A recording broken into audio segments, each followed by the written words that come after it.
Maintenant, nous allons parler du pardon. Le pardon. L'élément de la faiblesse pour certains.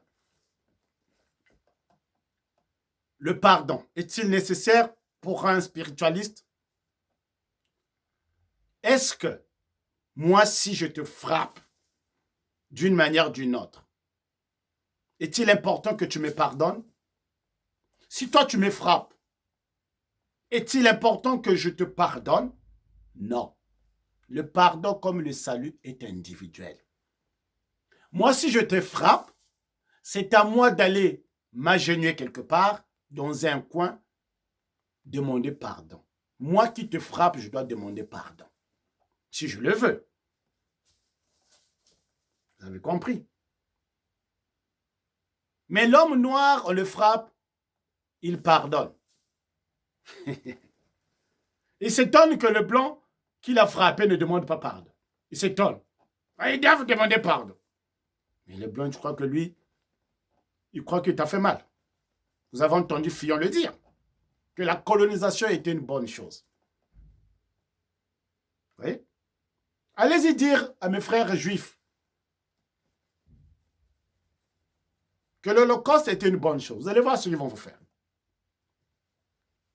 Si le pardon était la règle de la spiritualité, pardonner à l'autre, si c'était une règle, pourquoi les Juifs n'avaient-ils pas pardonné à Jésus? Comme je le dis tout le temps. Si le pardon était la règle,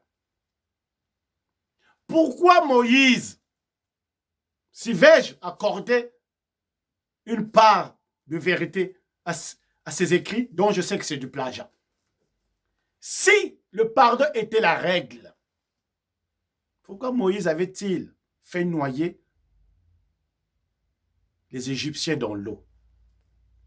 Si le pardon était la règle, pourquoi David n'avait-il pas pardonné à Goliath? Posez-vous la question.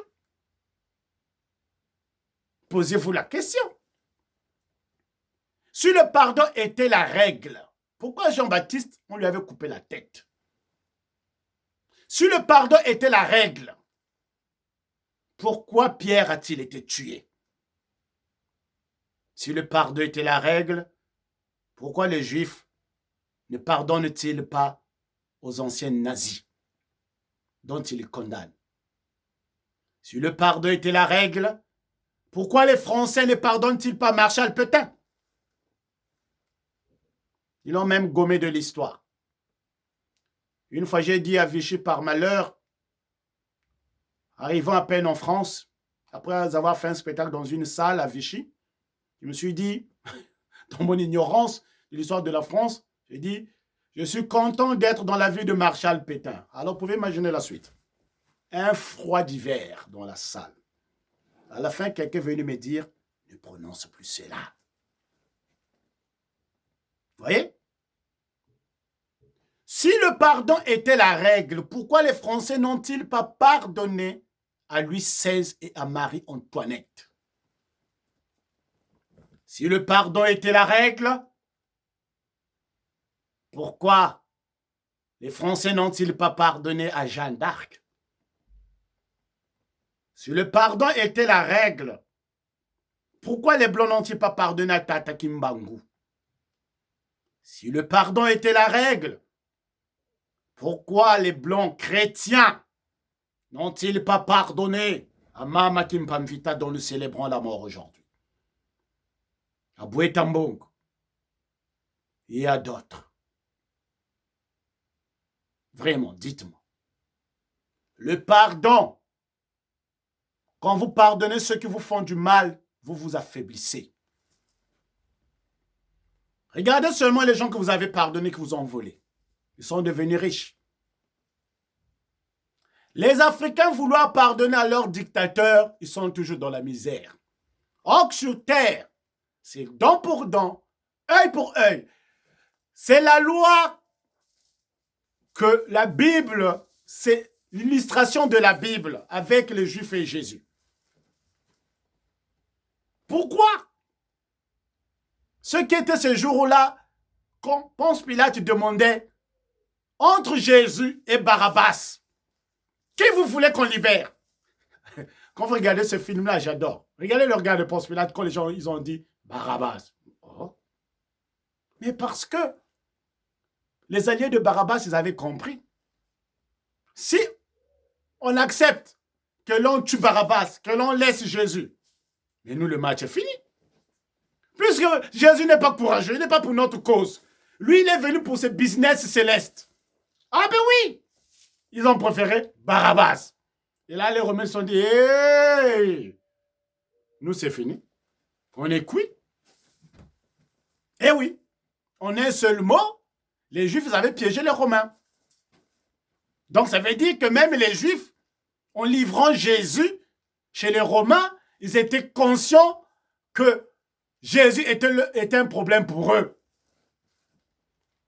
Donc, pour s'en débarrasser, et pour qu'on soit innocent,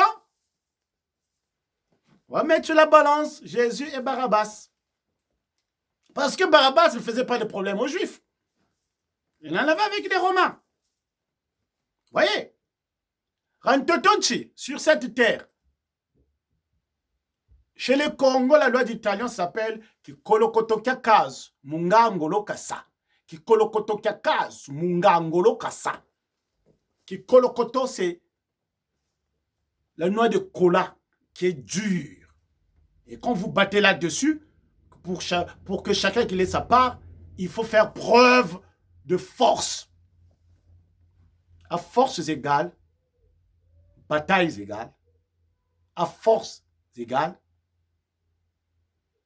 batailles égales, victoire égale. L'homme noir pardonne trop. Et je veux illustrer mon propos avec ma vie à moi. Dans un passé lointain, je passais tout mon temps à pardonner. Dans ma vie, j'ai connu une femme, mais vraiment c'est une diablesse, c'est-à-dire une Kadiam Pemba. Elle habite à Orléans jusqu'aujourd'hui. Elle dirige même un festival à Orléans. C'est une femme noire, congolaise. Vili. Cette femme-là, j'ai fait venir en France son père et sa mère. Sur mon dos, elle a eu des papiers. Mais elle m'a montré des misères. Quand elle s'est rendue compte qu'on avait des problèmes économiques, j'étais le premier à être sacrifié. Pour s'échapper, elle s'est fait passer pour une femme battue. Elle m'a livré. Et j'en ai peiné. Je vous dis peiné, peine sur peine. Quelqu'un que j'ai sorti de la misère, de la souffrance. J'ai sorti ses parents de la souffrance. Et moi, qu'est-ce que j'ai fait? J'ai toujours pardonné. Je l'ai toujours pardonné. Elle m'a dépouillé, quand je vous dis dépouillé au sens propre. Grâce à la puissance de mes ancêtres, j'ai échappé à la mort. Vous voyez? Et un jour, je lui ai demandé, mais dis-moi, pourquoi tu me fais toutes ces misères? On était à la source à Orléans ce jour-là. Pourquoi tu me fais toutes ces misères? Mais moi, je t'ai rien fait. Elle m'a dit, mais parce que tu es bête. Parce que tu es idiot. Vous voyez?